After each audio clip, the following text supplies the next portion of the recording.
আজকে আমরা প্রথম গেস্ট আমরা সবার পরিচিত শেখরদা। শেখরদা নমস্কার। নমস্কার।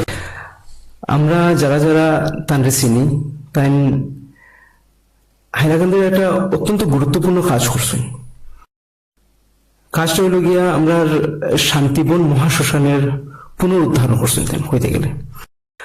শ্মশানের মতো কাজ, শ্মশানের জায়গা লইয়া আমরা সচরাচর মনে একটা চিন্তাধারা থাকে যে একটু ডর লাগে যাইতে বা ওরকম কিছু, কিন্তু তাই এটা সম্পূর্ণ ভুল প্রমাণ করছে। তো শেখরদা, এই যে শ্মশানের যে পুনরুদ্ধারের কাজটা, এটা কেমনে তোমার মনে আইলো, কেমনে জন্ম নিল মনে? কারণ এটা করতে হইলে তো মনেরই জোরের প্রয়োজন। তো কেমনে আইলো ওই ভাবনাটা মাথায়?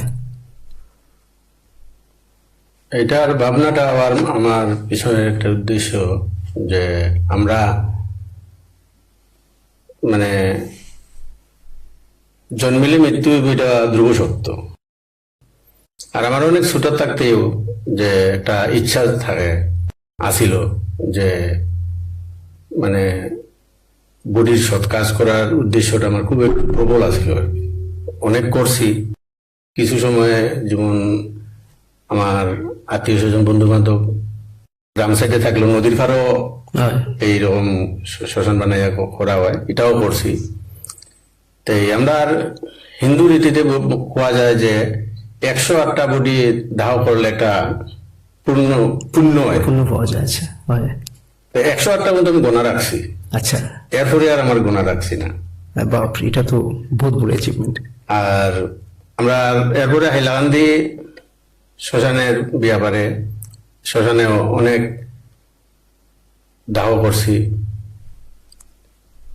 এখানটায় যাওয়ার পরে যদি মানে বডি নিয়ে যাওয়া কি এমনিতেই মানে এখানে যাওয়ার আমার ইচ্ছাটা একটু প্রবল।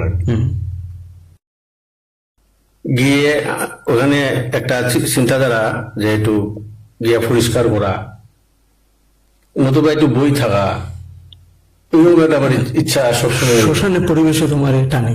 হ্যাঁ, কি জানি কি কারণে, এটা ঠাকুরেরও একটা কৃপা।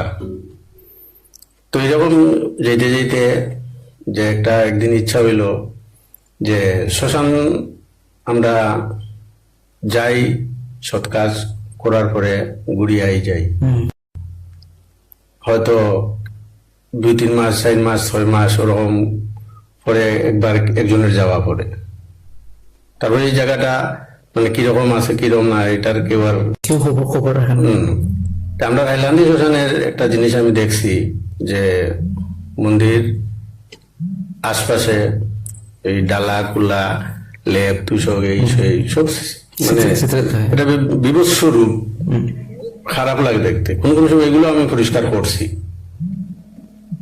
তাই মায়ের মন্দিরের সামনে যে এখন একটা ফুল বাগান হয়েছে, একদিন চিন্তা হইল বইয়া চিন্তা করলাম এখানে যদি একটু এই সমস্ত জিনিস থেকে রক্ষা পাইতে লাগলে একটু যদি ফুল বাগান বানানো যায়, তা মানুষ এটা ফালাইতে একটু চিন্তা করবো, আর মন্দিরের সামনে একটু পরিষ্কার থাকবো। ওই চিন্তা করে প্রথম বাঁশ দিয়া 2 জন মানুষ নিয়া বাঁশের বেড়া দিয়া ফেন্সি বেড়া বানাইয়া একটা গ্রাউন্ড বানাইছি। আর সিজনেবল ফুল এবং পার্মানেন্টও কিছু চারা নিয়ে লাগাইছি। ফুলগুলা বেশ সুন্দর হয়েছে, গেন্দা ফুল, ডালিয়া ফুল, দেখে খুব নিজেরও আনন্দ লাগছে। আর যারা শ্মশানে গেছেন বডি নিয়া ছবি দেখে কবা একটা সুন্দর জিনিস দেখা গেছে, মানে সবই একটু বাহাবা, তখন আরো মনের উৎসাহটা একটু বাড়ি গেছে। তো বছর 1.5 পরে ওই বাঁশের বেড়া ওরা ছাগল গড়িয়ে ভাঙি লিয়েছে। তার একটা চিন্তা হইলো, মানে তখন ওই থেকেই আমার একটা এখানের প্রতি একটা টান হয়ে গেল। আর মানুষও কয় বা বড় সুন্দর কাজ করা, কেউ কেউ মানে যে যেরকম পারছে কইছে আর। তারপরে চিন্তা করলাম আমি আমার ভিতরে এই জিনিসটাই অনুভব করি এবং আমরা সবই এরকম করাটা দরকার। আসল বাড়ি কিন্তু আমরা শ্মশানটাই অ্যাকচুয়ালি। আর থাকতে গিয়া তো একটা বাড়িঘর সবেরই আছে, কিন্তু যখন প্রাণটা যাইব গিয়া, তখন এই জায়গার পৃথিবী যতদিন থাকবো এই জায়গার আমার দেহের সালি মাটি একটু থাকবো, বাড়িতে আমার কোনো স্মৃতি থাকতো না। থাকতো না, এটা ঠিক। ওই এই জিনিসটা আমার ভিতরে বেশি গুরুপা খাইতো আর কি।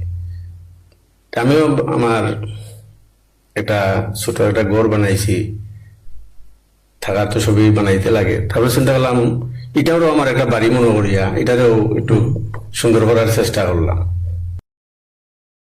তারপরে ওই ফাঁকা দিয়া ওই ফুল বাগানটারে আস্তে আস্তে বানাইতে শুরু করলাম। এটাও কমপ্লিট হইলো। হওয়ার পরে গেটের প্রবেশদ্বারেও এই জায়গাটাও বহুত বিভৎস রূপ আছিল। ওই জায়গাটাও একটু কইলাম সুন্দর করা যায়নি, এই সাইডটাও করলাম। তো এইভাবে মানুষ যা দেখে ভালো হয়, একটু আনন্দ লাগে, মানে এটা মানে সাংঘাতিক একটা স্বাভাবিকতা লাগে। হ্যাঁ। তো এরকম করতে করতে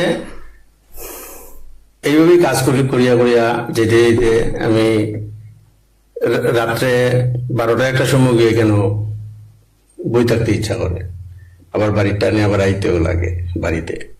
ওইভাবে করিয়া করিয়া চালাইয়া গেছি। এরপরে দেয়া ওইটা বানানোর পরে ওই সাইডটা দেখতে খারাপ লাগে, ওই জায়গাতে আর একটা বাগান বানাইছি। এরপরে ফুসকুনিটা বহুত বড় আছিল, আস্তে আস্তে ভাঙ্গিয়া ভাঙ্গিয়া। তো ফুসকুনির ব্যাপারে একটু চিন্তা করলাম যে ফুসকুনিটা যদি একটা গার্ডওয়াল দেওয়া যায়, তখন এটা তো বিগ বাজেটের ব্যাপার। তখন গেছিলাম আমি অনেক, ডিসির কাছেও গেছিলাম, এমপি কাছেও গেছিলাম। যাই হোক, আর মানুষও তখন আমার ভীষণ উৎসাহ দিতেছে, শেখর তুমি কত সুন্দর করা, আমরা কইও, আমরা যদি কিছু প্রয়োজন হয় আসি, আমরা তোমার এই জায়গার লেগে আমরা সবাই সাহায্য করব। তাতেও একটা মনের দিক থেকে সাহস পাইছি এবং সবেও রম হয়। তো ওই সবের সাহায্য নিয়ে ফুসকুনিটার কাজে ধরলাম এটাই। আর বাকি বাগানগুলা যে আমি টুকটাক বানাইছি, ঈশ্বর যা আমাকে সমর্থ দিছে, এইগুলা আমার নিজের থেকে করছে, এইগুলো থেকে আমি কেউ থেকে কন্ট্রিবিউশন নিছি না। ফুসকুনির বিয়ার পরে টাউনের সবই দান দিছে, কাম চালাইয়া গেছি। মানে তখন আর থামার ইচ্ছা হয়েছে না, খালি একটা ধরে বানাইয়া যেবার ইচ্ছাই কাজ করছে। কাজ হইতে পারে। ওই তারপরে ফুসকুনিটার একটা রূপ দিলাম, দেওয়া হইল। এবং সবাই এখন যায় গিয়া মানে সেলফি ফটো বোঝা যায়, সবেও কয় এটা একটা পার্কের মতন হয়ে গেছে, দেখতে খুব সুন্দর লাগে। মানে এটাই আমার একটা মানে মানে বোঝা যায় একটা পুঁজি হয়ে গেছে। মানুষের চিন্তাধারার মধ্যে পরিবর্তন আইছে। হ্যাঁ, যে আমার কাছে ওইটাই মানে মানে খুব বড় একটা ইয়ে লাগছে যে সবাই যেন ভালো কইতেছে, ওইটাই দিয়ে উৎসাহটা আরো প্রবল হইয়া গেছে। আর ওইভাবেই কাজ চালিয়ে গেছে।